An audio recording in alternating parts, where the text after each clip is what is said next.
Hello, everybody. My name is Gino Barbaro, and I am a results leader.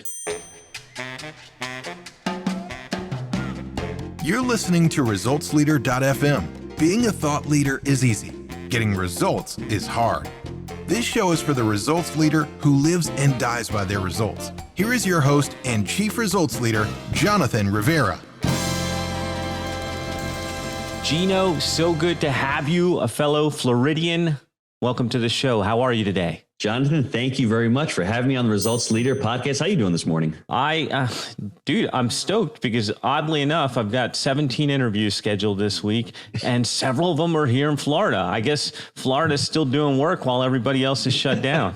17 interviews. That's a lot of hours, folks. And talk about making it happen. I am not a Floridian. I moved here 4 years ago, Jonathan. I was one of the smart ones. I knew this was going to happen. I said, I got to get the hell out of New York. And I got out of Dodge 4 years ago. And I have to say, other than marrying my wife and having 6 kids, probably the best decision I made in my life, to be honest with you. 6 kids. You do work. Respect my. All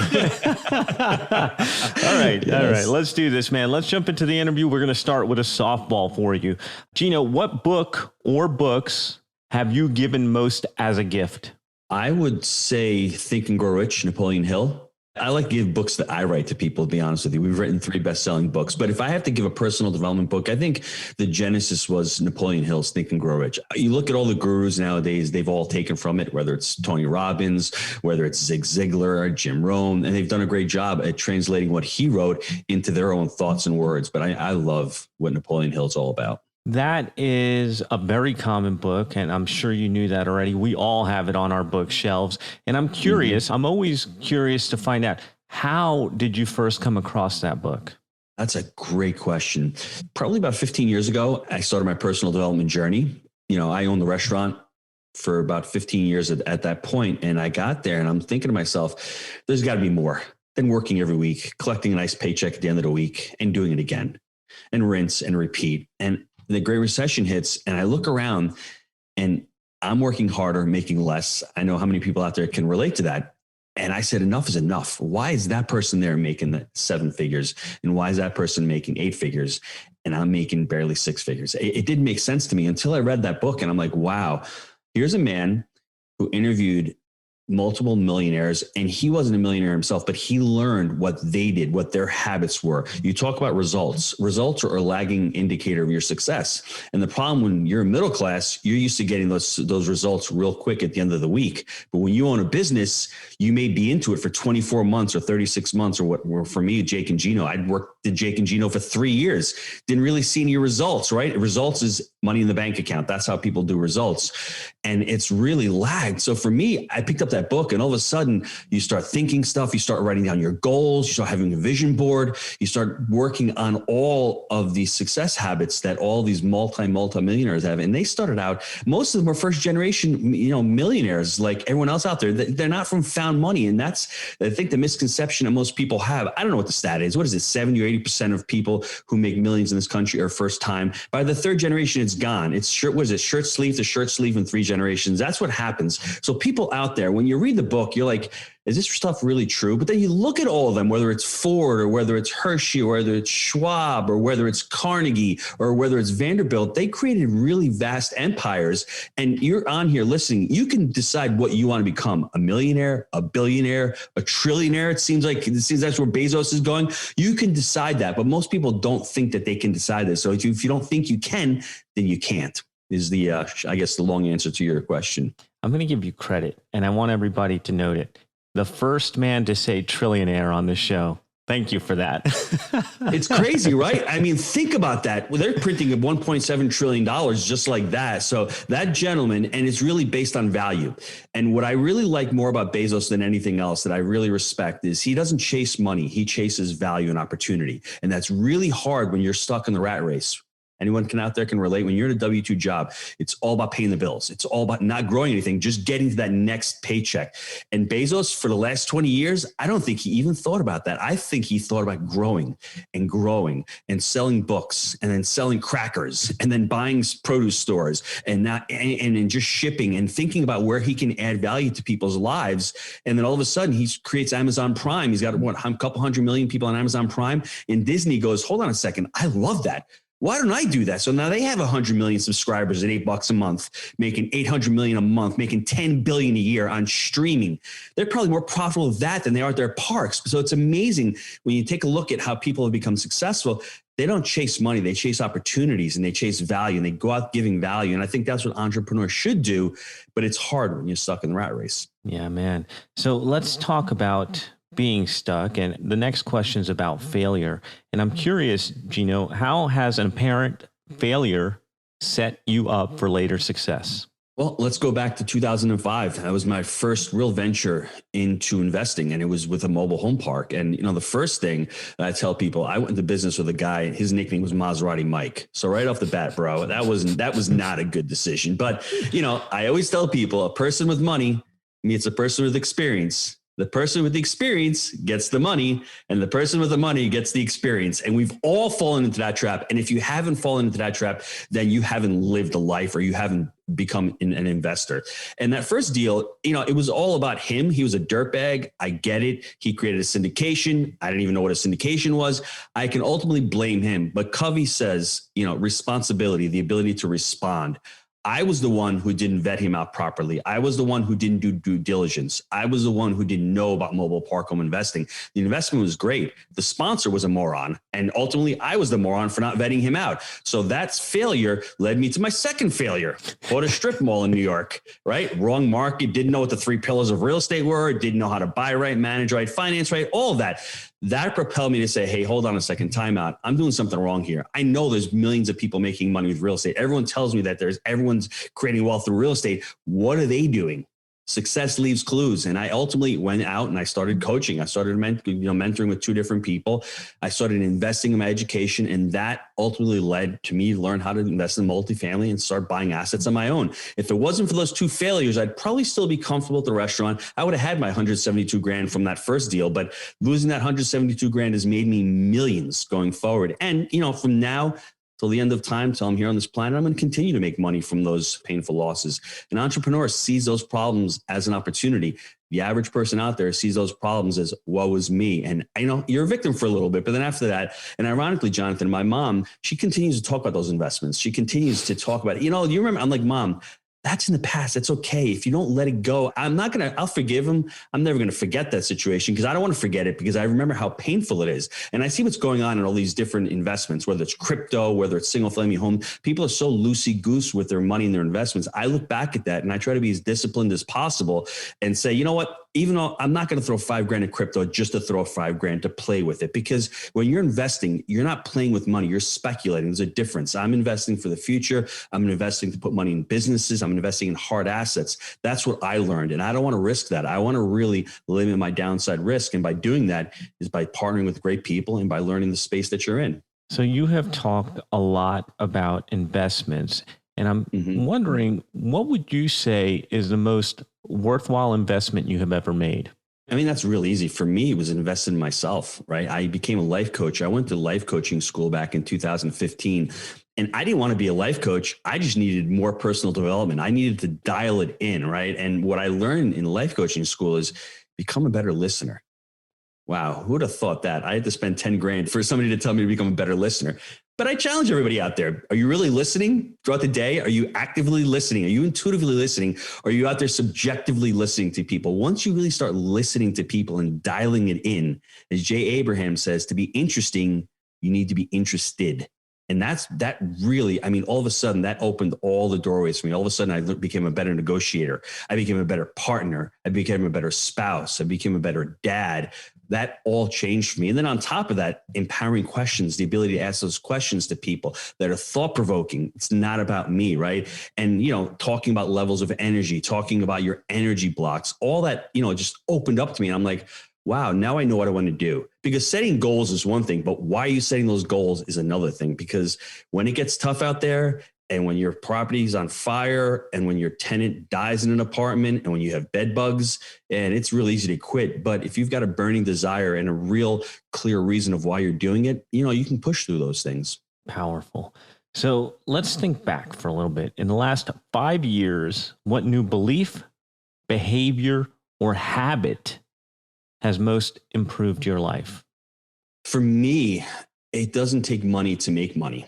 right now we're going to different business ventures with a little bit of capital, and it's really about ideas, and it's really about your network. I thought years ago you needed a pile of cash, you got to buy these deals. Well, we started syndicating 2 years ago. It took us a long time. Our first 1,000 units we didn't syndicate, we bought internally. We refied money out, put into the next deal. The first 1,000 units, over $11 million, we were able to refinance. And wow, okay, it's still somebody else's money. It's the bank's money, but I never thought about bringing on partners or syndicating deals. Once I did that, I'm like, it doesn't really take money. It can take somebody else's money to do that. And I think that's what blocks a lot of people from getting into apartment investing. I think it's a pie in the sky. They don't know that all you need to do is really to add value to somebody else. You have a skill set that person needs. For instance, Jonathan, you're great. You are on the ground. You're a property manager. You love doing these deals. You don't have money. Money's not stopping you. The ability to think about, let me find the deal and bring value to somebody who does have money and couple those two together, then I'm sure I'll hear a lot of people out there going, well, partnering is risky and this is risky. Well, try owning a restaurant in New York right now, like I did, right? Is that risky? Nice little small business there, right? Thank you, Mr. Cuomo. Shut my ass down, not let me open up for a year. There's risk in that, right? And that was my path. So that was part of my why. So go out there. People see the world as they are, not as it is. Partnering can be risky. If you've had a bad partnership, yeah, it may look even more risky to you. And I could have had that same viewpoint back in 2005. But when I met my partner, Jake, I knew I was onto something. And I opened up and I said, how can we work together? Same value-based decision-making. We had the same goals. We had no shiny object syndrome. We knew what we wanted. We wanted multifamily, and we're both hard workers. And I think just look back at yourself, look at what you want to accomplish. And for me, money was the stuck point back in 2008, 2009, because I didn't have any. It's not that I didn't have any money. I just didn't have any value. I didn't have anything to offer anybody to be able to get that money that I needed. Let's have a little fun here. What would you say are some bad recommendations you hear in your area of expertise? Wow.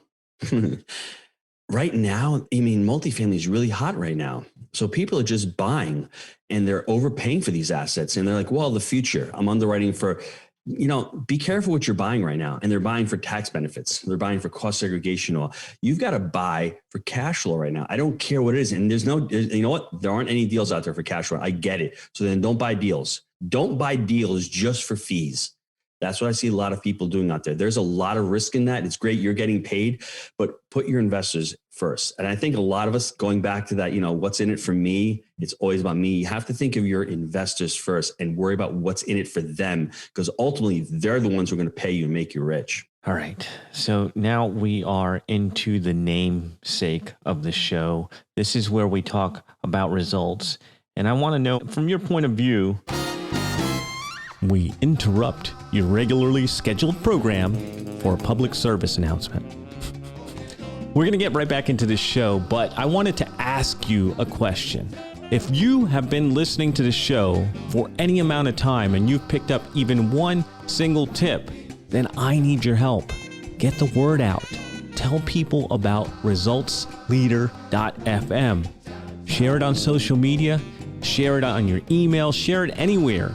#ResultsLeaderFM. Now let's jump back into the interview. Why do results matter? Well, it depends about how you look at what are results. Results are something different to everybody. For me, when I started out, I wanted to have an 8-figure net worth. That's what I wanted when I first started out investing in real estate 8 years ago.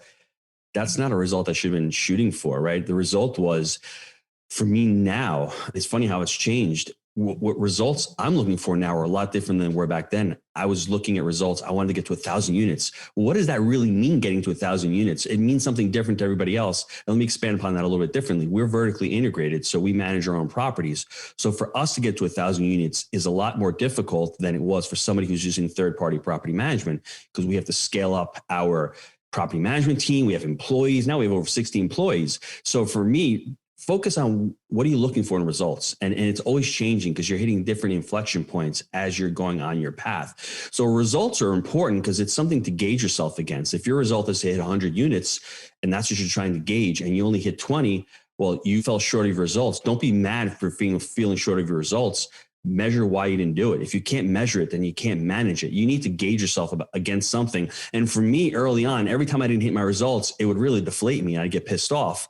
Whereas now, if I didn't hit the result, it's okay. I can do it next quarter. It's just shoved off to the next quarter. It's still on my radar. I'm still looking to do it. I think we need results to be able to focus on something, to be able to hit it. I don't think the point is trying to hit the result. Try to grow into the person you need to become to hit the result, because then you're going to hit that result and you're going to go way above that result that you selected for yourself.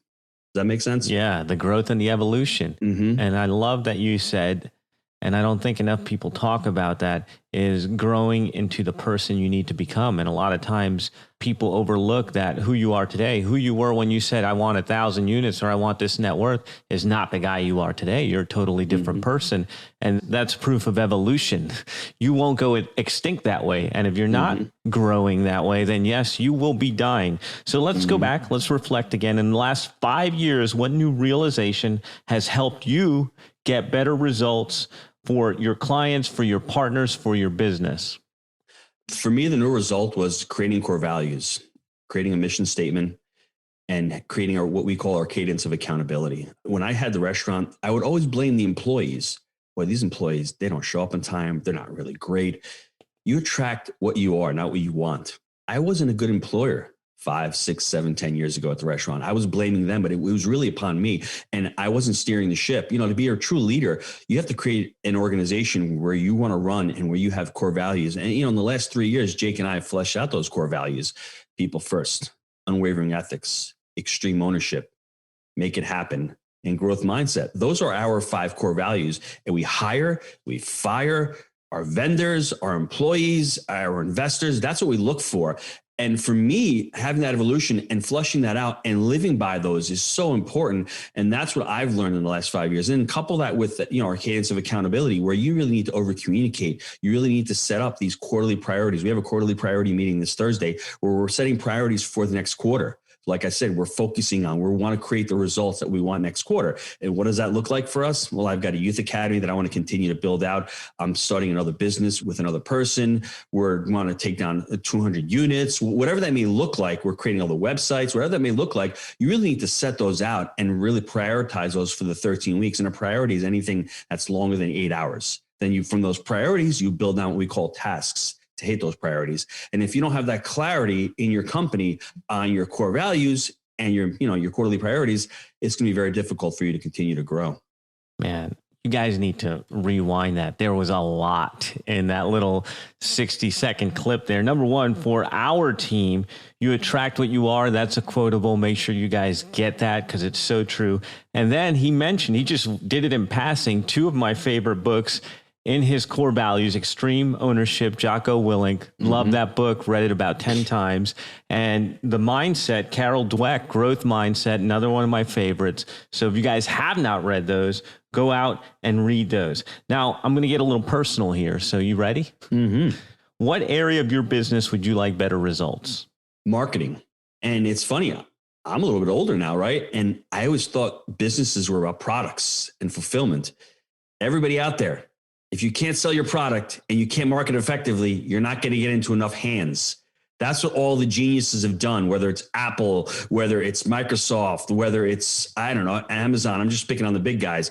They're able to market their product, and you can think of marketing in any way, wherever you're coming from, right? You see the world as you are. If you think marketing is sleazy and slick, then maybe that's the person that you are. But there's so many ways to market your product, and it's a difficult thing. You need to spend money on marketing. Like you said, your results may not show up today. It may be a long game, but you need to invest in marketing and sales. That's what I'd love to see more. We're getting much better at it. We're getting better at measuring it, our leads coming in, our conversions, where they're coming from, what we've done wrong, all of that. But I think the genesis of any great company has to have a great sales process. And we have a great sales process. We use same-side selling, where we're finding impact together with others. If Jonathan's looking to invest in multifamily, are we a good fit? You know, if I'm a 10-year hold person and Jonathan wants his money back in 3 years, we're not a good fit. Jonathan, you know what? Do you know anybody who likes our model? I'm not going to sell Jonathan on my process because we don't fit together. We're trying to find impact together. And that's what sales really should be all about. And I think the companies that do that going forward, man, they're going to crush it. And the companies that are just out there trying to sell a product, You're not selling a product, you're selling a solution. If the solution is long-term and he wants short-term, that's not the right solution. Go on to the next person. And that's where we're refining it. But really, marketing and sales are just so important to a company. Now, Gino, what results are you most proud of? Having 6 kids. A virile man. I got a 21-year-old all the way down to 6. We've homeschooled our kids all throughout.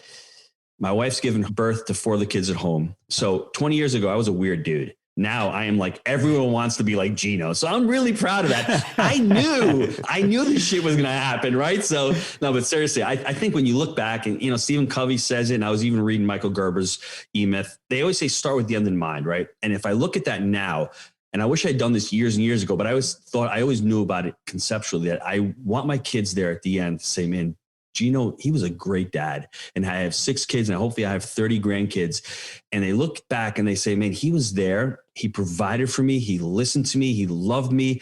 Whenever I needed something, I was there for them. That's what I think I'm most proud of. And multifamily has been the vehicle for me to do that. And then coupling that with Jake and Gino, being able to have like over 50 students quit their W-2s, over 15,000 units that students have been able to take down on their own. And then having my children be part of that. My wife is a life coach for the community. And my kids go to the events and they see that dad doesn't hate work like at the restaurant, but I really like work. And if I can teach my kids that work is really good and it's enjoyable and you can help others, that's, I think, the result that I'm probably most proud of right now. Gosh, that is beautiful, brother. I love it. And you just proved to be ahead of the trend several times already. So any parting thoughts as we're wrapping up here? I think everybody out there more than ever needs to find accountability out there, needs to find, I don't want to say like-minded, but needs to find people who are going to lift them up, because right now we can get caught in that victim mentality. It's a level 1 mentality, right? It's catabolic. It's a low level of energy. Woe is me. And listen, I'm not saying that you can't have that, but the problem is there's no solutions there. There's no hope there. You're stuck there. The second level is anger. Just get a little angry, right? Because if you're afraid, if there's fear, you're not going to be able to take that next step. But me, when I was angry back in 2008, I took that next step. And that next step was finding and seeking mentorship. So get angry about your situation. Don't remain angry, because the third level is responsibility, right? Because responsibility, you start becoming and having that anabolic energy, that positive energy. And that's what, when you're around other people and you're held accountable and you're on your weekly calls and you're talking to people and you're seeing, wow, that person just took down a 10 unit. I never thought he could do that. And you're seeing success around you. All of a sudden that inspires you. And when you're more engaged and you're more uplifted and you have those goals set out, you're going to accomplish more. So shut off the TV. COVID's not going to go anywhere. It's just not. And it's going to be around forever, just like the flu and everything else. Your probably stress levels will drop. Your immune system will increase. Stay safe out there, but find people who are doing what you want to do, connect with them and figure out what you want to do, why you want to do it. And if you can figure out why you want to do something, the how will come to you. Well, speaking of connecting, where can our listeners connect with you? Just go to jakeandgino.com. I mean, we have 3 weekly podcasts airing. We have a bunch of blog articles on there. We just wrote a best-selling book called Creative Cash. So holding it up here for the YouTubers, just email me, gino@jakeandgino.com. I'll send you a PDF copy of the book. It's an awesome book. I mean, right now, owner financing in this part of the cycle is going to become prevalent because banks are pulling back. A lot of the mom and pop owners have a lot of equity in these deals, but guess what? No one's paying the rents. And you can't finance these deals. So if we can become creative, that's one of those things. You don't need money sometimes in real estate. You just need to know how to utilize those skills. So hit me up at Gino@jakeandgino.com and I'll send you out a PDF copy. JakeandGino.com. Gino, it has been a pleasure. I'm so glad that our teams connected us.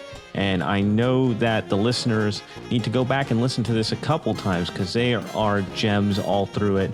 Thank you so much for being here, brother. Thank you for having me. Take care, everybody.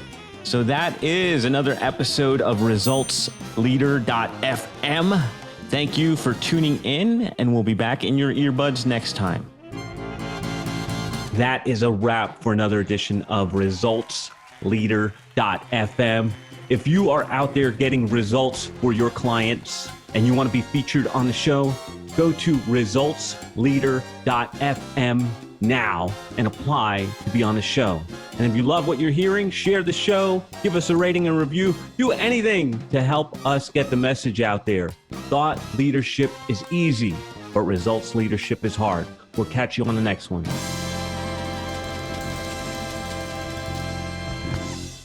This is thepodcastfactory.com.